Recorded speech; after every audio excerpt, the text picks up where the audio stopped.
This is Jay, and you're watching Wilderness Quest Outdoors. I'm here at the lake in the rain with this Clovis that I made out of PA basanite. Tough material to work. I'll give a little bit of information about this rock here. Towards the end of the video, I will be making a Clovis point spearhead using flint knapping. So what we're going to do is we're going to take this imitation sinew. This is what I've been using for my testing. Got a flake of rhyolite. I'm just going to cut like that. Put that back in my pocket. Nice dart here, about 3.5 feet long. Point and put it in. Now I have pine pitch glue. I will link a video that I did a while ago on how to make this stuff. To make a primitive glue today, you need charcoal and some pine sap. So now that we've melted the glue, we're going to haft everything together. We're going to put this into the knock here. And you could really glob this stuff on. When it that's hot. When it cools down, it'll dry really hard, really secure.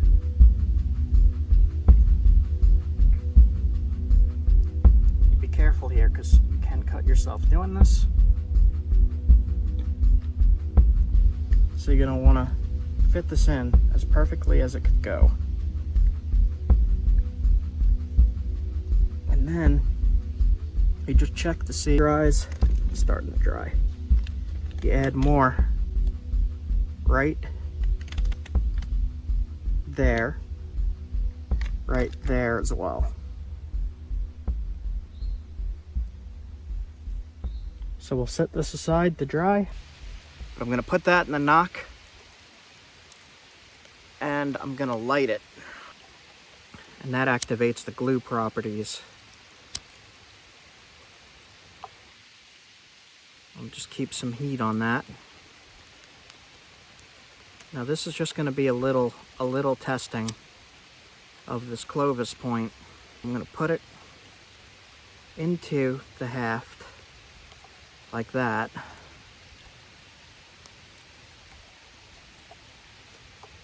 From the point to the dart itself by just lighting some and letting it drip down and melt into place there. And then we'll do the same thing on the other side when I light it. See that lump? See it melting down? And just letting it seep down a little bit. And then it cools.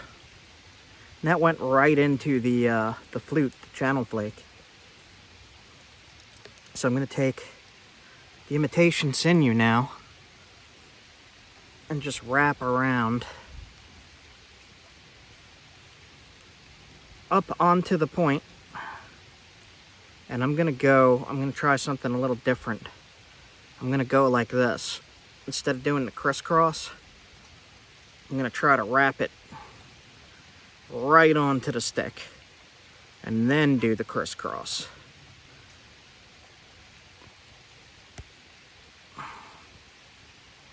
Like that. End of wrapping it,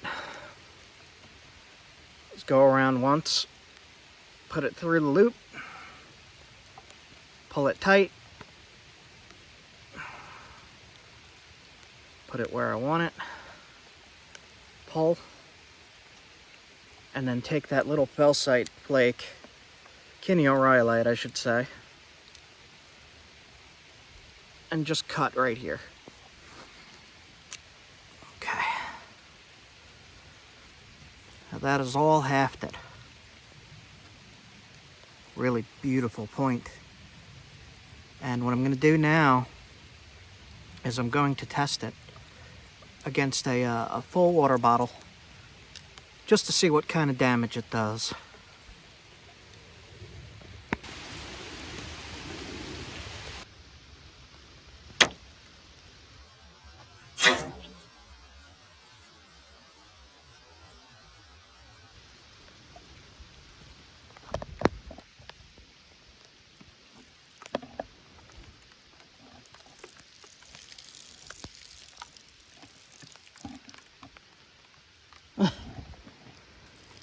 Wow. All right.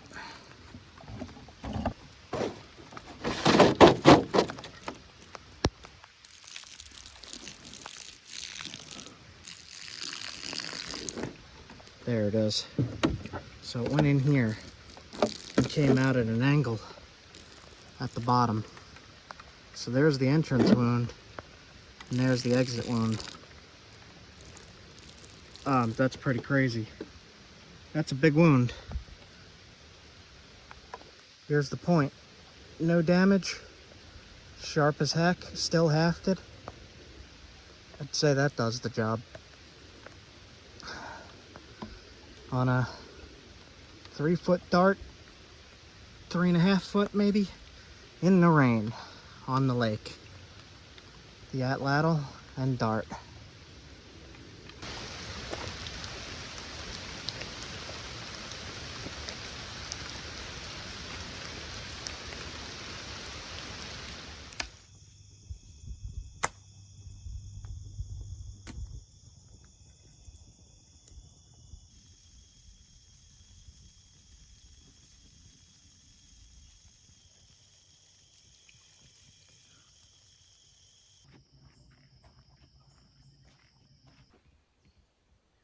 A Paleolithic primitive spear point.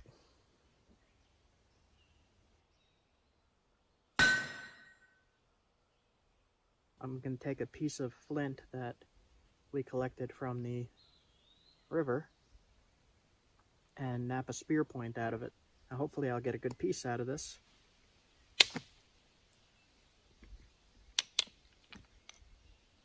So both look okay. This one will be easier. So I'll try this one first.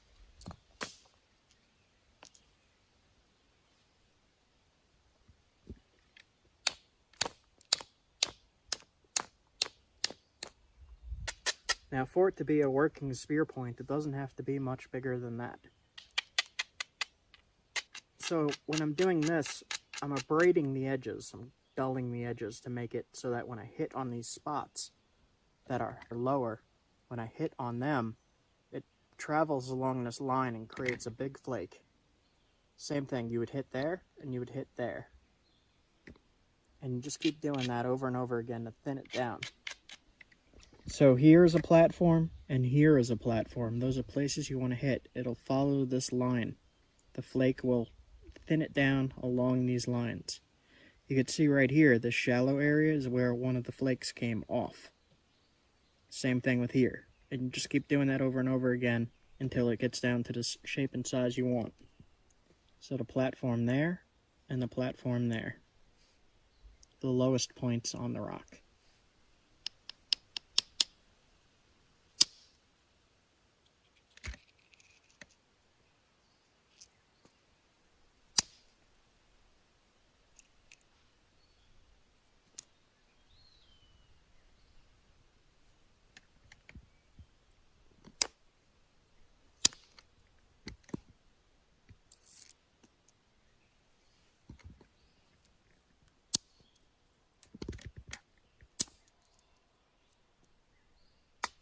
So I'm not going for anything too fancy because this is for use. It's starting to rain out. Kinda gotta hurry now.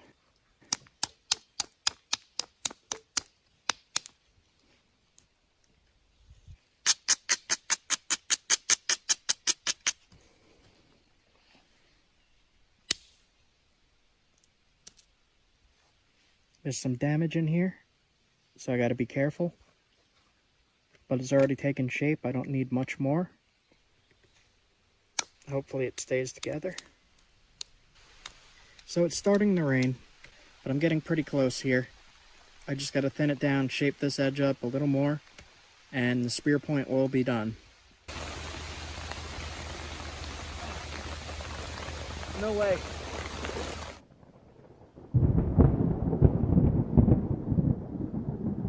Okay, I think we're good. So we got a break in the weather here. The sun came back out, and we got along that far. You could see on this is the bottom of the rock. When I split it in half, you could see how much we've taken off. And the crystals on this line up to the crystals on that, so you could keep track of where your rock was when you're working on it. It's just a cool little thing. So we took off that much of the rock so far, and we got to thin it more. So I'm going to grind down again. I've ground all the edges so that I could see what I'm doing here. And where I should hit is the low platforms. So there, and there, and there. And when you flip it over, here's a low spot, here's a low, kind of low spot, here's a low spot, low spot. But one of the things I see on this piece is this is not such pure chert up here, and it's more brittle. So we might have a problem right along this edge here. We'll see what we could do. I'm going to use indirect percussion for that. So I'm going to use the indirect method, which is the issue stick under the leg hit with antler. And that allows more power to be driven into the flakes to push them off, rather than trying to sit there with your wrist or with your shoulder and pushing the flake off with brute strength. You're instead just like that. We might have some problem with this. And if we do have a problem with this, then it'll just be a smaller spear point. It'll still get the job done. Doesn't need to be huge like this. It could be thin or it could be short. It doesn't matter, as long as it pierces and cuts. So I'm pushing the point into the copper tip. And as I press in, I hit with this to get the flake off. You do that all the way down the piece to thin it. So I hit right there. And you just do that along the whole piece. Here, there's a lot of problem areas. And I'm not certain that it's not going to break. It has crystals in it. These lines of crystals make a weak spot. Now, if I can't get rid of those and thin it, you see how thick it is here. I have to thin that. And I have to thin here, but there's a line of crystals in there that's going to stop the flake from traveling, and if it stops it, it could direct force down through the point instead of crossing over it, and if it goes down and through, it'll snap. So when you have damage like this, there's no way to determine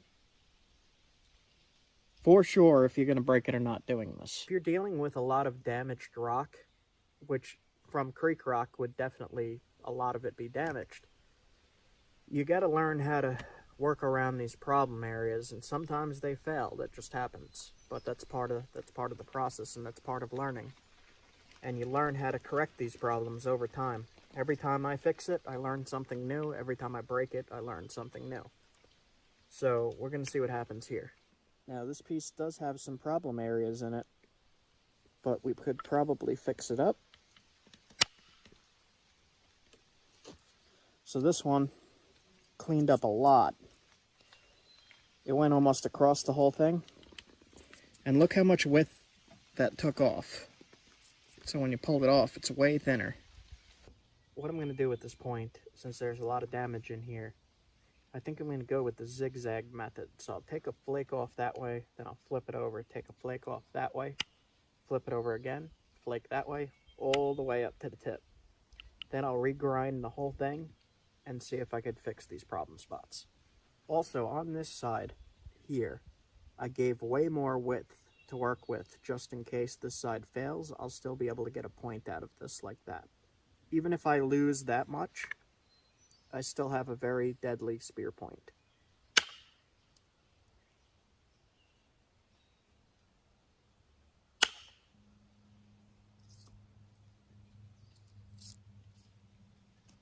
A lot of that crystal is still in there.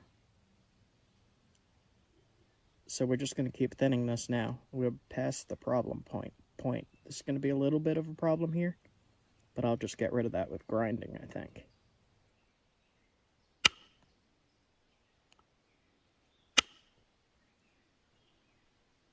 So now you can see here, it's a really funky setup. This is going to be a big problem. I'll see what I could do. I think I'm going to start at the tip.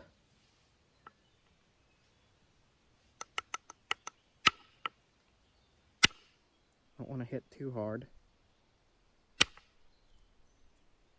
Okay. Now, what I'm doing with the zigzagging is it's setting up new places that I could hit. So now I have access to this platform, which runs on that line, but it's still all funky in here. So what I'm going to do is take another flake below that platform on the opposite side. There.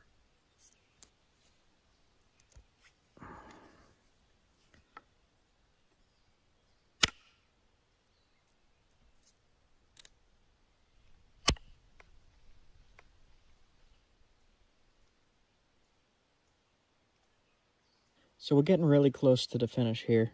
I managed to fix that whole tip.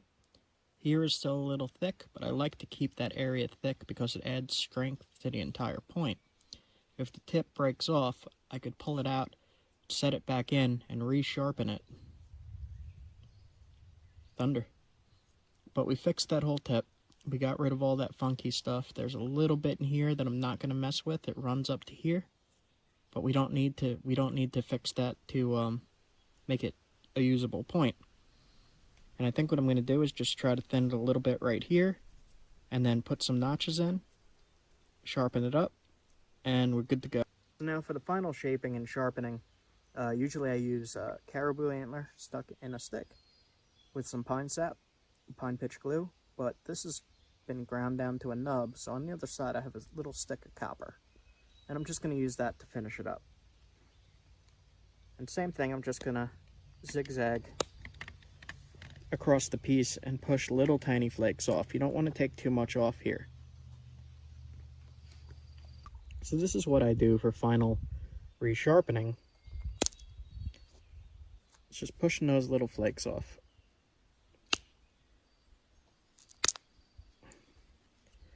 And right there you can see I'm taking off that brown stuff. That brown stuff is called the cortex of the rock. And the cortex is actually weak, so you want to get that off if you can.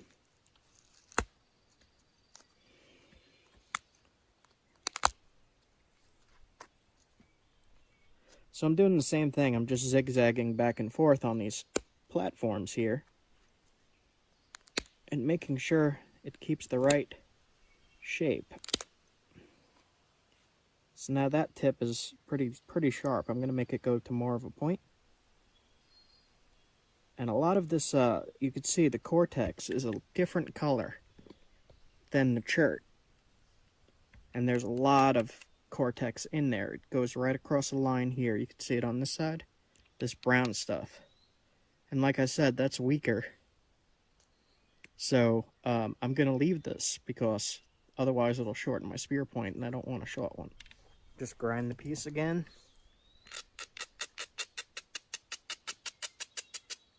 So I'm just cleaning up the base a little bit. And this is a pretty good fluted point.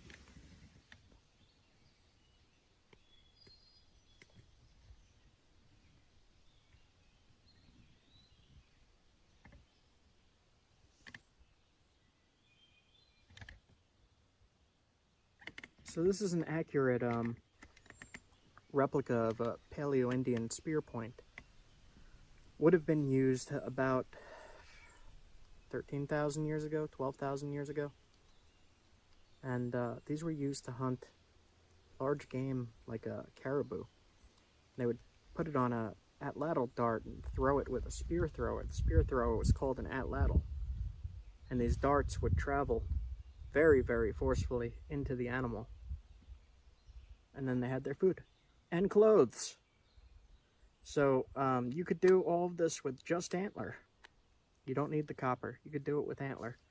It just takes a little bit more pressure to get those flakes off. As for the damage, we cleared up a lot of it. I flaked right over it, and I left the part that was very crystally in here.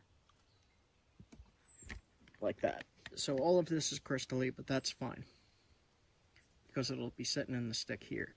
And this is the spot that we'll be thrusting or throwing. So we took this half of a spall of creek cobble and turned it into a Paleo-Indian fluted point replica. And you could see how much we thinned that down compared to what it originally was. We thinned it down to a usable spear point that's razor sharp. We used indirect, we used pressure flaking, hand pressure flaking, and we used, it's called percussion flaking, which is when I was hitting with the copper.